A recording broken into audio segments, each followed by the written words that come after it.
We'll hold here. Keep moving.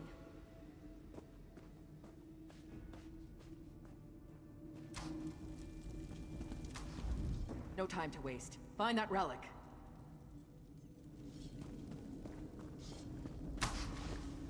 I suspect that Vardan died when the portal closed. The body cannot survive without the soul.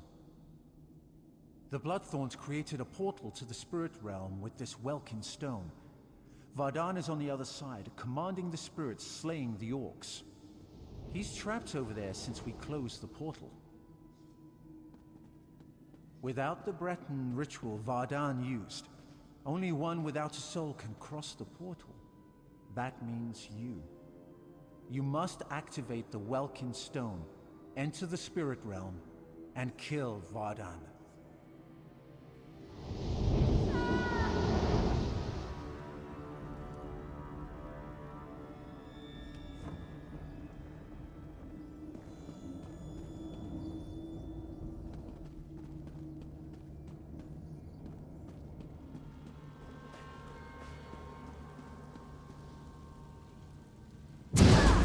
You're too late.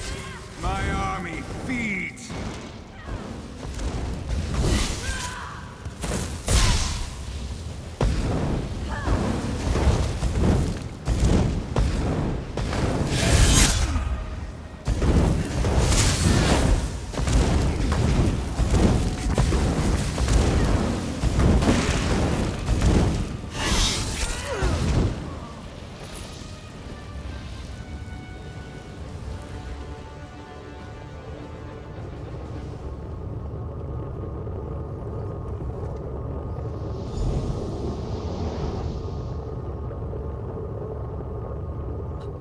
Let's think about this. It killed hundreds of orcs. The cultist did that. In the right hands, this could defend the Covenant against invaders. I'm not giving that thing to the people who leveled Orsinium.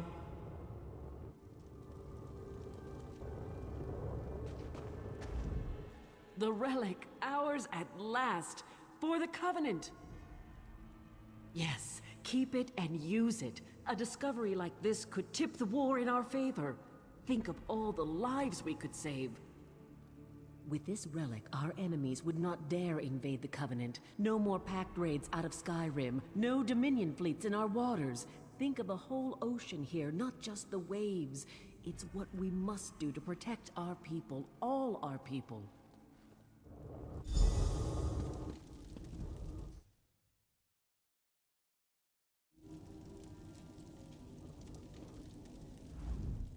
Destroy the relic now!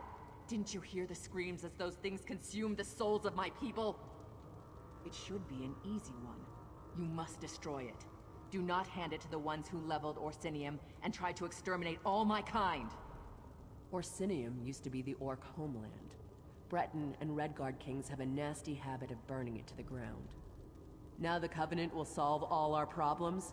You give them the relic, they'll use it to keep orcs in line. If not now, then one day. This object is a curse, a danger to all. It can be turned against anyone as easily as Vardan turned it against the orcs. Unless you want me as an enemy, destroy that thing.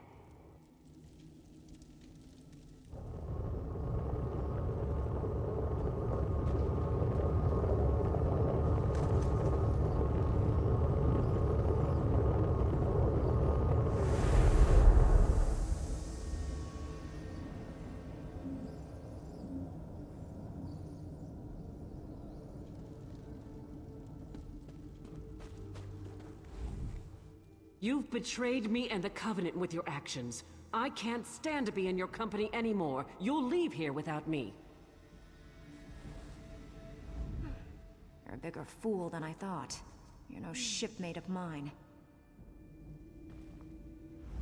You destroyed something that might have brought us peace. You've doomed my brothers. If I never see you again, it'll be too soon.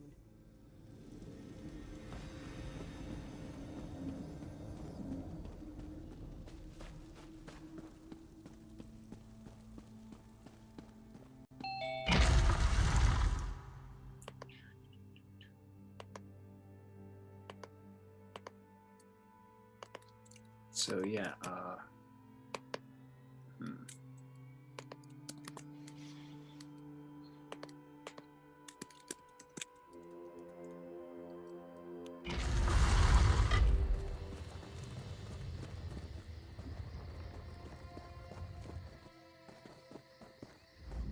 I'm satisfied that fools won't be allowed to tinker with the relic.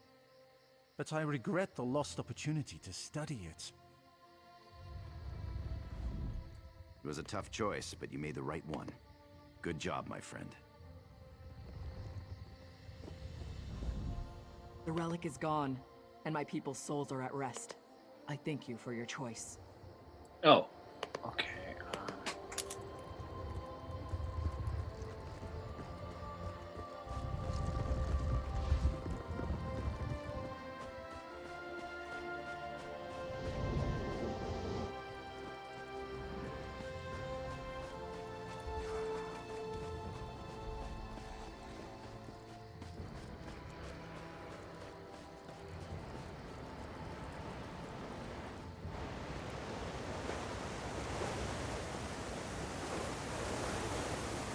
Sorry, I'm back. I was on the phone. Oh yeah, no worries. No worries. Is everything good? Yeah, it's just my dad. He like left Nunavut, and he just wanted to give me a call to say that he's in Ottawa now, but that doesn't change anything. I'm not there. Wait, so does he live in Nunavut or? Yeah, for work, but they still have their house in Ottawa, so sometimes he goes home. Oh, okay. Yeah, I think I don't know if I don't think I guess that's not here. I tried to get a job there where he works, but that didn't work for just the summer. Because they have this problem right now that the natives, they take like the dead end jobs and they're all refusing to work because of the coronavirus. So they're looking for people to replace them until they have a vaccine, because when they have a vaccine they say they'll start working again. So I applied to get a dead end job and I didn't get it. Because it pays better than a dead end job in anywhere else, because it's in Nunavut. Yeah. It's still Yeah. like, I'm a little surprised about that because because of like the low population density, I don't think that there have been even any, like last time I looked at the numbers, there weren't any recorded cases of coronavirus deaths in Nunavut. Like there were like only a couple of people that tested positive up there. So really, none of them want to work. So maybe it's an excuse. I don't know. yeah, I don't know.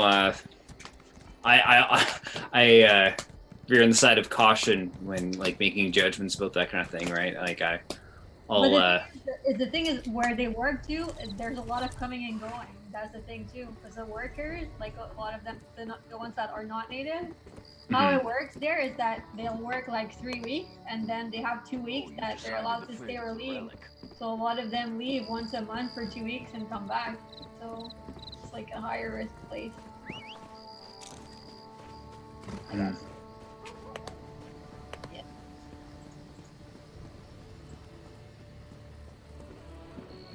Sorry, I was just sending a quick message to Vanessa. Chip is waiting to get in, so I don't know if she might not be at the computer right now. So, but yeah. But no, I was gonna say earlier though about the whole. Oh wait, there we go. Hello. Hi. How's it going? I am tired today. I had a good week off. I was really lazy. And just read some manga and took it pretty chill, and I'm I guess feeling a little despondent about the state of the world, and so there's that as well. But overall, like yesterday was actually pretty good. We were celebrating my dad's birthday, and it was actually pretty nice. So mixture of good and bad things, as always. So this makes sense. Yeah. How about you?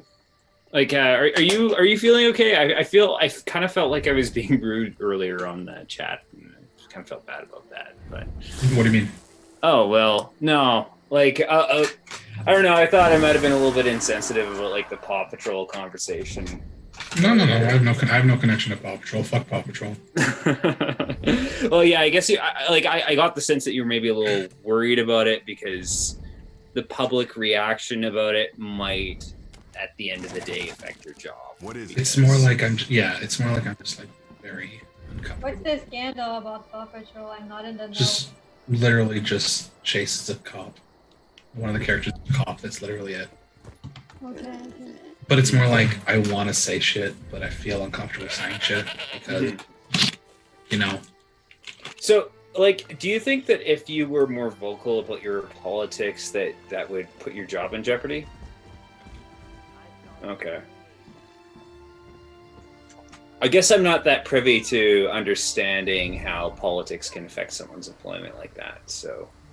It's because our contracts are on a yearly basis, so they won't fire me over my political beliefs, but they could just like choose to not renew my contract. Yeah, and of course, political beliefs are not a protected class for discrimination too. So like it is, like I guess legally speaking, they can get away with it, right? Yeah, but again, like they could just choose not to, like, even for like someone who's like a minority or anything from a protected group, they could always just like choose not to renew their contract for whatever. So I guess, does that mean like there's a lot of like discrimination under the table that still kind of happens in that way, where they can be like really selective, choose not to renew a contract for an arbitrary reason? Well, nothing that I've seen. Hypothetically, they could, but they realistically won't, just because like know what she's doing. But like, if I say something that could be like detrimental to the studio, then it's like, yeah, they could. She has a fascination with the lives of adventurers like you. It's unfortunate. That's pretty weird. As chief daughter, her duty is to be Are we gonna hate on like village people now because there's a cop too? Some seek to escape this. There's already a lot of discourse about that too. Really? Because of the cop and the Native American. Oh no, cultural appropriation. It's more like we cannot lose our only daughter. He's being a caricature. I think the thing with cultural appropriation is that it's kind of a more complicated. It's about power dynamics. The whole thing. And there's that too, right? The whole thing. The whole thing with cultural appropriation is power dynamics. Yeah. Like literally, the United States is the most powerful country in the world. So if they take any culture and they present that to the world as their culture, because they basically culturally like colonize the whole world. If they take a culture and they present that culture as their like as a certain way that it isn't the culture now. That is how everyone sees the culture. Yeah, you know, like back when I was like more naive than I am now, I was kind of under the impression that like I used to kind of get mad when people were talking about a cultural appropriation, because I sort of had this kind of caricatured kind of notion about what people were actually complaining about. The cultural exchange is good. Like, cultural exchange is always going to be a good thing. Yeah, because like I was thinking about how cultures benefit from intercommunication with one another, and when they're influenced by each other, and like that's how culture develops, right? Yeah. And so I think what happens is conservatives will sort of take that and then like disingenuously frame the conversation so that don't fall into that trap. I mean, like, yeah, they will be disingenuous about it, but also don't fall into the trap of thinking that because conservatives are just conservatives because they haven't heard the right liberal arguments. They're just liberals who don't know any better. Don't ever fall into that trap. Or they're just leftists who don't know any better. Don't ever fall into that trap. Definitely try to educate people. But if after enough time they just like refuse to budge, write them off as a like, I hate saying this, but like this is strategy. This is like war games type of talk. Right, as a lost cause and aim for something else. Like especially if like, let's say you're debating, let's say someone like Ben Shapiro, right? Well, he's a lost cause. Yeah. You're never going to change Ben Shapiro's mind. At that point, you're there for the audience. Yeah. Like, I would never. People want blood sports. People want blood sports, and if you can like get on stage and like completely destroy Ben Shapiro's arguments, but here's the thing, like, you're already on the left, like on a disadvantage, because someone who works for Ben Shapiro holds the mic. You have a very limited amount of time to talk. Ben Shapiro is not guaranteed to give you back the mic to respond. You have to like literally get in, say your points, be as quippy as possible, and like be as like snappy as possible, and then get out. Yeah. Well, I think right wingers are actually really good at like finding ways to have like argue to annoy people, and like if you like look at Fox News, the way they like disingenuously frame a question and then like kind of put someone in a situation where they answer a question awkwardly and they get angry and frustrated with stupid questions. Like, think about this. No. Think about this. There's a reason why Ben Shapiro's only talks to college students. Oh yeah, well no, Ben Shapiro, yeah, but I'm thinking about like Fox News interviews though. Like, hold on. There's a reason why when Fox News gets on a leftist, they get some random activist with zero media training as well. That's the exact same reason they get some awkward college student. Media training is still a big thing. Yeah, because like they sometimes will get someone who's educated, but maybe not necessarily someone who has the media training, right? Yeah, because like I know that if I was in a situation like that, like assuming even I was more well informed than I am now, like I would be very frustrated with that. Like I don't generally get angry when I debate people, but I remember distinctly there was this one time where I was like really freaking out over, it was like a minor thing. It was actually a discussion about piracy, but what happened was the guy I was debating with was constantly reframing what I was saying in the most uncharitable way possible. Like he said, oh, so you don't want creators to make any money? And like he kept on saying like putting words into my mouth. And I got so frustrated with the fact that he wasn't even listening to what I am saying that I just kind of lost it. And I got like, I realized that about myself, is that, you know, I can have intense conversations with people, but if someone is deliberately distorting what I'm saying, like that pisses me off. And like they do those kinds of things on Fox News all the time. So I know I'd probably have a breakdown if I was in a situation like that. So I don't know. I'm kind of sensitive to that. I could probably work on building up a bit of a harder shell, but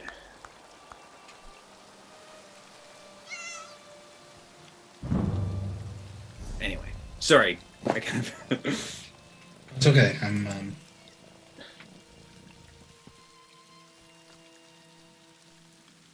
just looking for something because I just got asked a question.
Are you talking to somebody, or are you like? Well, I'm looking for something. Ah, I see. I got asked a question, so I'm looking for something. Okay.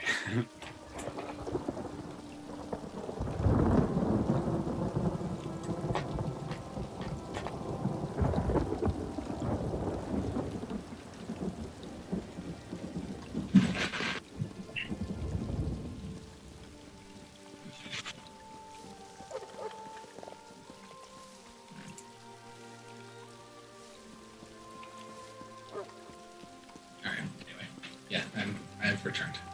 Oh, welcome back. We missed you. Even though I was already here. No. Just I was looking for a name for Haley.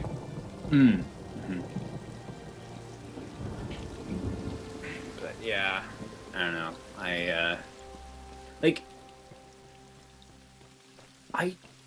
don't necessarily think that I'm the kind of person who's well equipped for blood sports type debate. Really, like I don't necessarily see why I would want to do that, or like why it would be a good thing for me to engage in that personally. But I don't know. Like, what kind of people do you usually argue with? Like, out of curiosity, like, and how much arguing do you do?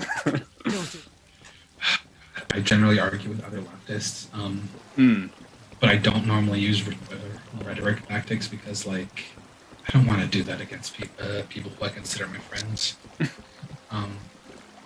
Checking. You were among the crew that arrived with Well, I mean, not all rhetoric has to be nasty or manipulative. You can use like positive rhetoric, like appeal to someone's like sense of justice or something like that. You know, It's not that. It's not like my style of rhetoric is more like I aim to do other things, and it's like I get a little emotional because it's like I feel like I have that authority when I'm not always with made of my friends. iron. My When I'm destiny was decided when I was born a there's female. another way. When I'm with a group of friends, I feel comfortable getting emotional, but if I'm in a deep setting, I cut off emotions because emotions is I can be passionate. I can't be emotional. I think passions are emotions. Just you know. Not without the blessing of my It's in the realm of emotion. It's it won't do No. There's a big difference. I mean, it's like this could say like even passions to each other. Like I understand that as much as it angers me. I keep looking at passions to each other about like something is like completely wrong. Or when I'm saying emotional, like you know, like actually like tactics and communicating. So it's like when you say that, I interpret it. It's like you are telling me that it's not right to live my life before I marry for the good of the clan. Of course, that would mean abandoning my clan. Let me think of an example. I understand the importance of our traditions. All right, so when you say, sure, I'm doing the right thing. Let's use the Paw Patrol thing for example. This hasn't happened with anyone. Let's use it as an example. With like a group of friends, I'd be like, look, when you say Paw Patrol should be canceled, what you are fundamentally saying is that like what you're telling me is that my job is worthless and like I deserve to like starve and all. So I wouldn't say that in a debate because that's hyperbole. That's all of that. It may be true, it may be what I'm feeling, but I wouldn't say that in a debate because like that would just be working against me. Yeah. Oh, yeah. No, that's totally fair. Like, if you're just talking about like your raw kind of like emotional state of feeling, but like, I think people don't give emotions enough credit in the sense that emotions can be powerful and nuanced in ways. Like, I think there's such a thing as like a complex emotion. Like, I disagree for a couple of reasons. One. Liberal, like when you're debating against an audience of liberals value decorum over anything else. A Nazi can talk about an ethno-state all they want, and liberals are going to keep letting them talk as long as they keep their decorum, as long as they are like in a suit and tie, and like they're very fancy, like cool. And then like the conservatives are even worse because then they're like on a base emotional. So they value strength, and if you show them that is a sign of weakness. So like you're right that emotions are valuable in the sense that like they're something that we should value, but we are socialized so strongly to see emotions as weakness that showing your emotions is weak. Oh, I see what you mean. So you're not refuting my point about emotions being more complicated than people give them credit for, but rather that there's a bias against emotion in our society. Okay, yeah, I can get behind that. Like when you're debating, your goal is to win. Your goal is not like. Well, in a way, it's prioritizing some emotions over other. It's prioritizing like this sort of like base appeal to strength as opposed to say an emotion. Let me rephrase. When I'm talking with friends, I'm still concerned about that relationship at the end of the day. When I'm dating someone, I don't care about that relationship. I go for the throat. I'm like I'm not gonna say like fuck you or anything like that because that makes me look weak. But I'm gonna go for the throat with all of the dirty debate tactics. Debate is not a good medium for convincing you. It's a medium for getting the audience emotionally invested in you, to look into your points and look into you. Yeah. Realize that the other person's full of shit. Yeah. Debate as a medium of educating yourself is bullshit. Yeah. Debate is the Colosseum. Debate is the circus. So, I mean, okay, fine. Discussion of disagreement, I guess. Like, I do that a lot with people, right? Which is different than, like, I don't... So in that sense, like, it's more like... first of all, there's usually an assumption, even if there's someone I have a strong disagreement with, that I like to know whether or not the person I'm discussing is talking in good faith. And, like, that's important for me, because, like, yeah, I want to talk to somebody who actually believes what they're saying.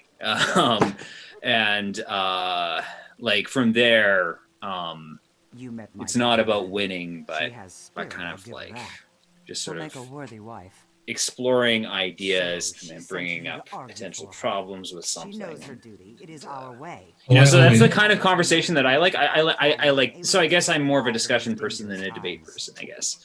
Oh no, I totally get the value of that. But here's like my method of handling something like that, like what you just said. It's like, X is bullshit and here's why. But even if X was true, it would still be bullshit and here's why. That's normally how it goes. Yeah. You have to meet people where they are. Because like, if it's bullshit, I don't like want to get too involved in like explaining why it's bullshit. I would say something like real quick. It's like, or I would say like, all right, you know what, X is bullshit. Like, it's like, let's just establish right now that it's bullshit. Let's pretend that it's real, just for the sake of argument, because I believe it's bullshit. Let's pretend that it's real, and then you disprove their point without like citing any reasons why it's not, like any reasons why you know like what they said is bullshit. Because if you can like frame their personal argument already as weak without having to introduce anything of your own, if it's weak on its own merits, even without any external factors, then it's like, then they have nothing to stand on. Again, I'm like coming from this from a blood sports kind of. Yeah. See, I'm not too fond of that.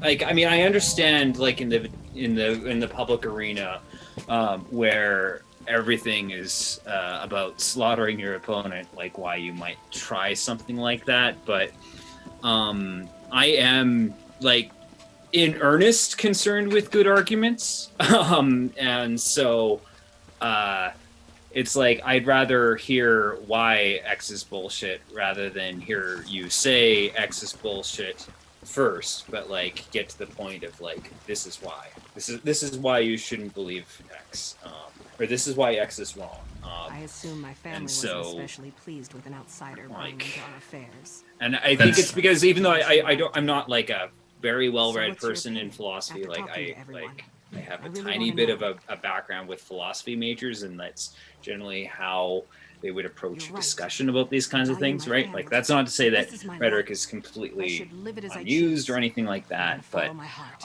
it usually, like, it's usually an alarm bell, or it sounds really bad when you start off by just dismissing the idea before you give your support of something, right? That's not to say that that invalidates your argument either if you start off that way. Like, if you're a bit brash or crude or whatever, that shouldn't matter either, right? So, to be fair. Well, no, I get what you're saying, but like, I guess I'm still coming from that debate blood sports perspective, where in the sense like I'm establishing myself as like someone who's like, who doesn't believe in something, but I can take on that like that thing, that perspective, even though I don't believe that. Because liberals and conservatives love the idea of someone who's like intellectually like smart enough to like follow the Aristotelian, thank you, idea of like not believing in something but being able to adopt that idea just to argue. They love that shit. I kind of like it too. Don't hold it against me. No, that's fine. That's fine. I dig it too. In fact, it's something that I generally expect because again, I still stand by the fact that it's like, even if what I believe is wrong, I can say it and then I could adopt it, and then I could disprove you anyway, and then it shows like a dominance thing. It's a very I don't really like the whole blood sports thing just because it's like it feels crude and like crude thing, but it's like it's the arena that we're in. Yeah, well, I mean, when you considering that, with how fascist conservatives are, there is a way in which they're going to be using those dirty tactics. They're going to be vicious. They're going to hold no quarter, right? They're just like going to go after you, right? So you got to some extent, realize who you're dealing with and respond appropriately. So, like, even though I don't like it either, and I'm not someone who's going to necessarily engage in that kind of thing myself. I understand its purpose and why someone might want to do that. Also another thing.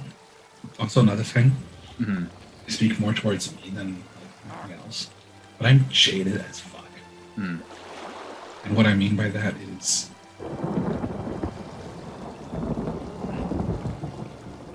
I don't believe people are speaking. I don't ever believe, except in small groups, like in here. Mm-hmm. Like in here, I believe everyone is speaking in good faith. In the public arena, I don't believe anyone is speaking good faith, but I act as if they are. And the big difference. Like there's a difference between acting like someone is speaking in good faith and actually believing someone is speaking in good faith. Because if you believe someone is speaking in good faith, you're blindsided when you realize they're not. But if you're acting like they are, then it's like then you can like trap them.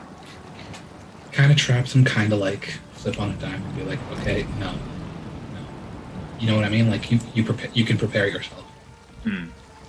You're not blindsided by So why do you think you're like you sort of came to that perspective? Because I guess I kind of feel like I'm in the opposite space. Like I like it's not that I haven't seen bad faith actors, and I've known plenty of nasty people in my life, and everything. But like I try to, I guess out of a sense of like treating people as fellow humans, and respecting their humanity, like I try to give people the benefit of the doubt until they disprove me.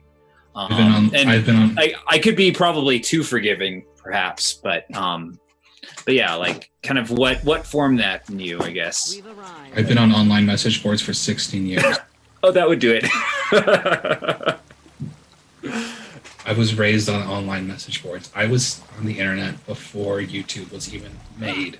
Yeah, no, I was too. Like but so like when I was about like 12, back in 2003, like I would go on video game message boards all the time, and like I was sort of a gamer back then when I was a youngin. But I left the gaming community before Gamergate and all that. So like there's like this huge gap of internet culture. Like even though I grew up on it, like I also kind of left it before things got super crazy too. So I was hyper online during Gamergate. Oh, ouch. Ouch. That'll do it. But here's the thing. During Gamergate, I was on the side of the Gators. Like I'm clearly not now. Fuck Gamergate. Mm-hmm. Saw all of the tactics that they were using, and I've just been like a lot more jaded. I was already kind of jaded before then, but I'm a lot more jaded now. Also. What's that you said? Gamergate? Gamergate, yes. You don't look into it. You don't want to know. It's stupid. It's stupid. I can't wait to go exploring. I think I made the right choice. Also, from 2008 until 2011, I was also on 4chan. Ouch. So, I think I'm about done here. Yeah, needless to say, I've kind of become cynical towards the internet. I love the idea of the internet, but I'm cynical towards it. And I expect everyone to be hostile until proven otherwise. Mm-hmm. Well, I mean, you're also dealing with a social environment that fosters that hostility too, right? So you've got a place that nurtures that hostility. Allows the whole internet, right? The whole internet fosters that level of hostility. Twitter fosters. Yes. Discord servers, unless they're heavily moderated like ours is. Yeah. Foster that hostility. Reddit, all of it. It all fosters that level of hostility. Yeah. understand sometimes with like Reddit, like I'm on some channels that We are all supposed agreed. to be He's like going to choose one for way or the like I other. understand Or why there throwing him are off the trolls boat. on like R Vancouver, but like R VFX, like you always have This is some actually people quite fun. making some Look at him really mean comments, and like I just don't get. They're just trolling. irony. Like say like a kid's gonna post a video that he made, and someone's gonna make some sarcastic comment, or if we're just discussing some issue, there's always someone that's gonna be like, "Why don't you just quit if it's so bad?" And you know. I could get used Oh, to that's- traveling around with you. I hate it. I hate those kinds of simplistic, dismissive comments that, like, yeah. People are dumb. Every thread, like there was one this week, DNAG, like they laid off like 200 people in London, and like yes, of course, one of their first comments like, I want to go "That's back so to bad, Stros just leave the Mackay, industry." but no one will sail me there. And do what? Like, a lot of these people are highly skilled, but they're also trained to do that one thing. What are they supposed to do? Like that. What am I gonna do? Get another degree at 33? Yes, it's possible, but I already have 2 bachelor's degrees. Do you think that I want to lose 4 years of salary to go back to school another fucking 4 years when I've gone freaking 8 years already? Mm-hmm. Like I'm done. Like if I go to school, it's gonna be through the army now, so I get paid because I can't lose 4 years of salary. Yeah. Yeah. Like, I'm at the age where I have to start thinking about retirement. Like, Yeah. I can't wait till I'm 50 years old to prepare. It's yeah. Well, For that's those people actually like another me thing, who Zachary.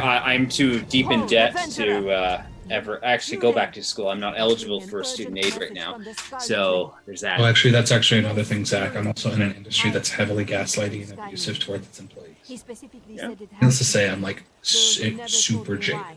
Yeah. He has a sense towards of like the everything. So Well, okay, look at it this way. And I was kind of reflecting on like why it is that I have the attitudes that I do about various things. I was thinking about how I've often growing up been in conflict with institutions, but I have found that there are people that I like within those institutions that I otherwise abhor, right? And so there's a way in which I've been sort of able to extract the good or the humanity out of something that as a whole is complete garbage. And so I don't know, I guess like the people that I do like and the people that encourage me in some way kind of are able to sustain my hope in a way. Like yeah, like the animation industry is garbage. Your boss is garbage. The company that you work for is garbage. But like, I'm sure there's a lot of your coworkers who feel the same way, and you can the right place. bond over that, right? In California, where it's unionized, it's not garbage. Is that too? Is it because it's unionized though? But I don't know, because people keep bitching about Pixar, which is pretty much the only studio who's not in the union, but Or are people complaining on the inside about like working conditions there, or people say that Pixar pays lower because they're Pixar, but compared to Canadian studios, it's good. So like, yeah, to me, like it's on par with Sony in Canada, which is like the better paying animation studio, and it's way better than like Cine Shit, which is what I call Cinesite. And Micros, like, so I understand that it's expensive to live in San Francisco, but I don't know who they're comparing the salaries to when they say. I mean, they might be comparing it to like other major Hollywood studios like DreamWorks or Disney, who are unionized and probably pay a little bit better. I'd be surprised if it's the same company, it's just not unionized, so I don't know. I feel maybe they're comparing it to ILM, maybe, because it's, well, that's also Disney though, so everything's Disney now. Everything is owned by the mouse. I hate the mouse.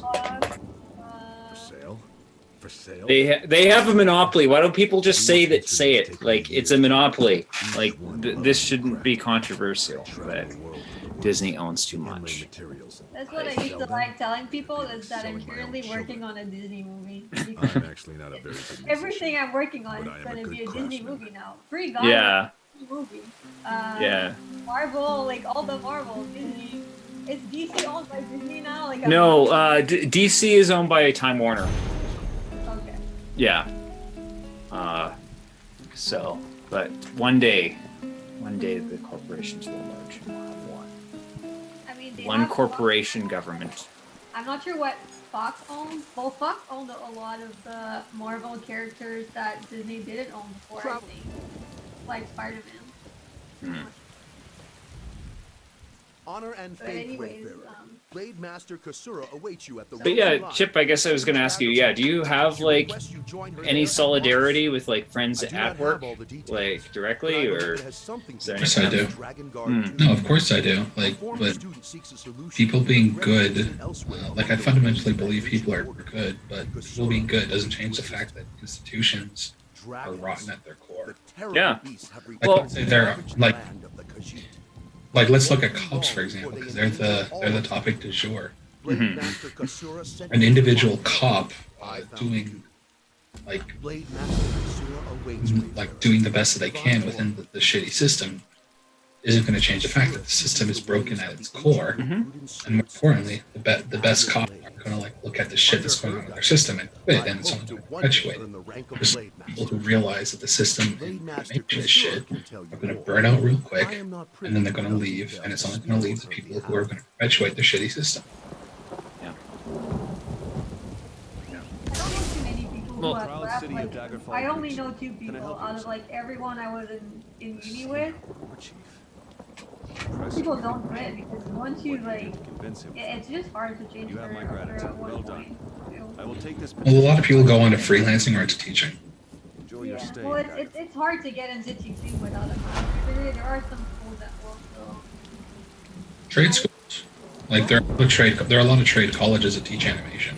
Yeah, but they pay really, really bad. Like, is it here that I told people how much they offer? Like, I interviewed at one of those diploma mills that have like 1-year degree. And at that time, I was like mid-level. I had like 2 years of experience, and they offered me, I don't remember the exact amount, but it was between $20 and $30 an hour per hour, per hour that you teach. If you take into account like the time that you spend like prepping the course and like correcting the assignment, like that's fucking low. Like that's below $20 an hour. So like how will you get anyone with experience to want to teach at those schools? It's like What about accredited colleges? Because a lot of accredited colleges like Seneca and George Brown don't require master's degrees. They just require you to have experience in your field. They would require probably at least on a level a bachelor's degree though, because I think there's like a minimum for accredited. Really? Wow. That's not a federal law. It's state province by province. Who cares about us poor beggars? Could you help me? I know I'm going to be next. Murder. There's already dead, but what's one less man? We're nothing to them. If someone found me. Start in the trade district alleys. That's where old Jian was murdered just yesterday. Lieutenant Dubois will give you a reward if you do his job. It's a terrible thing to happen. You're invisible. I'll tell you whatever I know. The watch found old Jian last night. The night before, it was Ragged Ron. When one of us dies, they blame the cold of the plague. So I want to continue interrogating you if you're cool with that. If you're not cool with that, you can say shut out of it. But yeah. That's where the watch thinks. Who am I to say any different? Still, it feels more like murder than the work of a wild animal to me. We're everywhere. We're easy prey. Some folks just don't like us. Take your pick. This killer isn't stopping. It's brutal. Sooner or later, it's gonna start killing a better class of citizen. Then the watch. I wonder if I can find the salaries at Seneca College on Glassdoor. But Seneca College is just like the diploma middle school. Like No. Like I haven't seen good stuff from Seneca College. Seneca's not a diploma mill. What are you talking about? Are you sure? What department? What department are you talking about? Because it could be that maybe the reason you two have a different opinion on it is you're talking about 2 different programs. Like, No. Seneca is only like 3 or 4 year programs. George Brown is only 3 or 4 year programs. Mm. Universities are trade schools. They're all 3 or 4 year programs. My program was a 3-year program at a trade school. See, for me, trade school means 1 year degree. Something like Trios is like a diploma mill, and that shit is trash. Which one? Trios College. I don't know that one. Yeah, good. Trios is shit. I only know like the big Vancouver ones, like Van Art, BFS. But I haven't gone to any of those. I went to an actual university.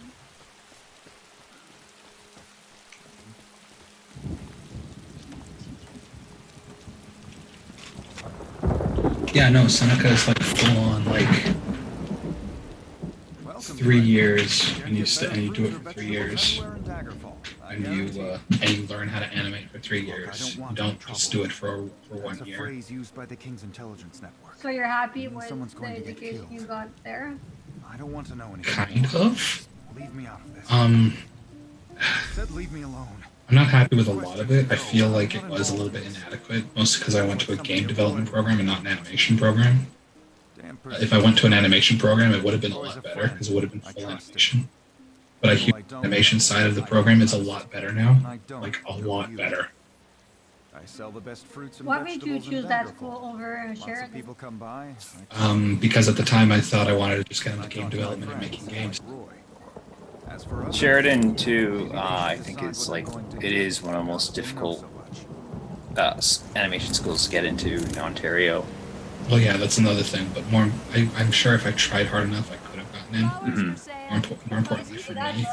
I went to a school in LA when I lived in LA in the evening, and there were a lot of people in my school who were from art center. Sometimes I hear strange things. And they Like say what's it's on really that hard note. to get into, Black and some of roses them and were not thorns. very good. And I I've was heard like, whispers of dark nature well, magic. the That's just requirements the are kind not of that thing high, a actually. Your dead man would be So interested I was surprised because yes, some of them were taking classes where I was at That's just what Brainstorm Roy because did. He would find out they were not things. happy with the Daggerfall has education they were many getting from eyes art and center, but it was ears. mostly I After was all, surprised information at is cheaper how low than the war. bar was to get in. So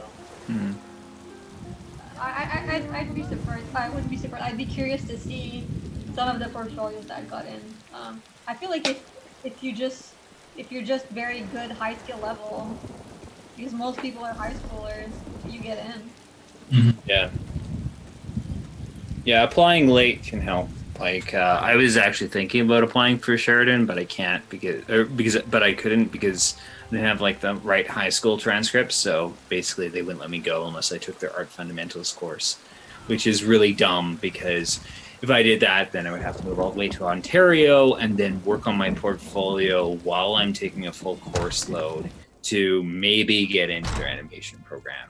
And I didn't want to take that risk because that seemed like a really stupid thing to do. So that's why I didn't go to Sheridan. You went to Concordia? Oh no! Like when I say Concordia, like if I said Concordia to you, like there's a Concordia in Edmonton, and I took a semester of like drama courses there. It's like a small university. Concordia in Montreal, where I had a colleague that he studied animation there, the one in Montreal. Oh yeah. Same thing. I thought you had like a Concordia. No, I learned the hard way, kind of stumbling through everything, drawing and fundamentals and stuff. I'm not like super great or anything, but yeah, like I'm all self-taught, so yeah, no schooling. I've never liked, like, I value education, but I despise how our schools are structured, both in at the post-secondary level, but also in like high school and stuff. Like, Also a good way to get yourself killed. Yeah. My first inkling of being a radical was my views on the education system, but there were a lot of classes that were useless. It's true. Like, I had like art, philosophy classes, which were like just fucking garbage. I listened and let Roy know what people see, I kind of enjoy that stuff, but I think everybody's different and everyone has different learning needs. And, like, I think that's like one of the biggest things that I think needs to change about school is that it assumes that everybody has the same needs, aptitude, interest. It's about producing factory workers, and so it's about producing homogeneity rather than recognizing the interests and inclinations of children and letting them go where their curiosity leads them. I feel the opposite. I feel like in Canada, it's not focused enough on technical skills for art, and it's focused too much on I'm talking about general education at like the primary school level and high school and stuff. I'm not talking about art school. Hold on a minute. Sorry, Sarah, what was that again? The schools in Canada, they're a lot more about, like universities especially, they're a lot more about exploration over solid technique. I agree with you about fine arts programs. But the thing is, like, I'm talking about a general education philosophy about like what I think about like high school and like elementary school and stuff like that.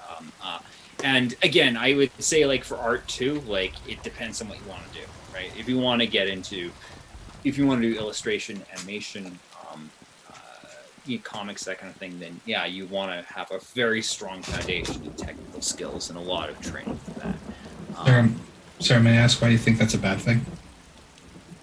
Well, I feel like there were a lot of things that I lacked in my education, which even 8 years being in the industry, I still feel like there are so many things that I don't master. I wish my classes were more about just solid foundation. I feel also like studying digital art, it was too much about the software too. Did you take a fine arts program or did you take an illustration design? It was an animation program. Oh, interesting. And you felt like the animation program was too loosey-goosey? Like it was... yeah, like for example, I feel like we didn't go deep enough into like anatomy. Like we did have some figure drawing course, but like it just didn't go. Like if I take some online classes, I've been doing a self-taught class. Show me what to do. But like the Michael Hampton class, like from CGMA, for example, like why didn't I have that in school? Like some people wanted to be like character designers, like that's important. Yeah, I should actually go through Michael Hampton's book. A friend from someone from ABAS gave me the PDF, and I should actually read through that. It looks like it's really good. I'm doing the CGMA like online, but like in my defense, yeah, I've heard a lot of stuff, but I've taken a lot of classes from that school. It's just at the time I can't afford it because I'm unemployed. But I pay and I steal, so I don't feel so bad. So I actually do give money. That's one of those people. Yeah. Yeah. But yeah, there are a lot of things, and even like basic stuff. I don't even feel like I'm a matte painter, and I don't even feel I'm a master of like color and light sometimes. Like, everything is like, yeah. If I just compare what I get versus what I would have gotten if I had gone to art center, it's like it's hard to compete with the Americans and also the French. In France, like their programs are so solid in like technique. Well, I don't feel there's anything like that in Canada. Another thing to keep in mind is that I've heard that with some schools, it's almost more like they're curators than people who teach you the fundamentals, right? It's like, so, you know, you get your fundamentals before you go to school. And then the university sort of act as like a curator and a way of developing the job connections and stuff like that, right? Because like some of these schools, you're already pretty much at a professional level, like to get accepted into the program, right? I posted this on AVAS. I'm posting it here too. Oh yeah, it's important. Oh yeah, I read that today. Yes, I mostly agree with. Mostly. Well, okay.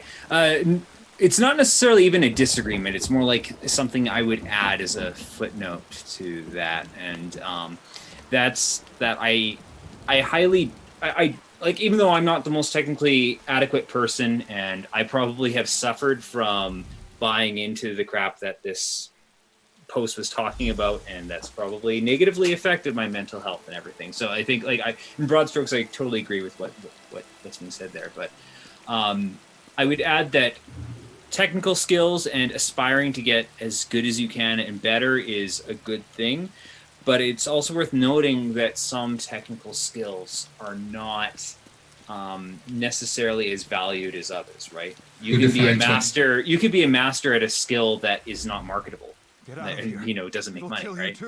Well, yeah, that's the thing. Like, who defines what good is? Like, technical skill is like there's value in it only if you decide what it is, right? Like for you, technical skill could be like trying to draw like a perfect photorealistic thing, and sure, you could do that. Or you could just draw stick figures, and your technical skill could be like how those stick figures flow into each other in a comic, or in writing, and how those stick figures reinforce your writing. That's the difference between fine art and commercial art. That's the thing. Like, if you do commercial art, that's where technique matters. But if you just want to do fine art, then you can make stick figures, and it's okay. But that picture is jaggy because I'm rendering. But I mean, but Sarah, I guess what I'm saying that is like universities tend to focus on fine art, and if you're in a commercial art, setting, you're kind of upset that, and you're upset that the fine art institution didn't teach you skills for commercial art, and it's like that just feels like it was just a difference in like what their priorities were, and like if you got into fine art because you thought you wanted to be fine art, which like of course is valid, then you decided you needed to monetize that and get into commercial art. And I mean, like, okay, so I guess I'll ask you this. So I think there are ways in which the things that I want to do with my fine art,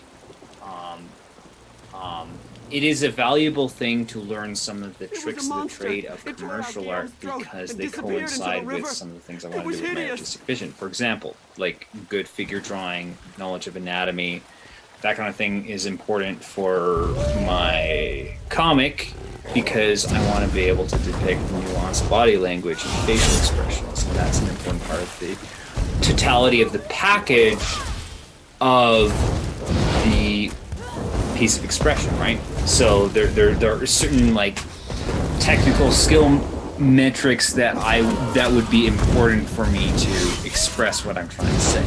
Right, and so yeah, I think having some of those goals or aspirations to improve on those skill sets, even if they do conform with like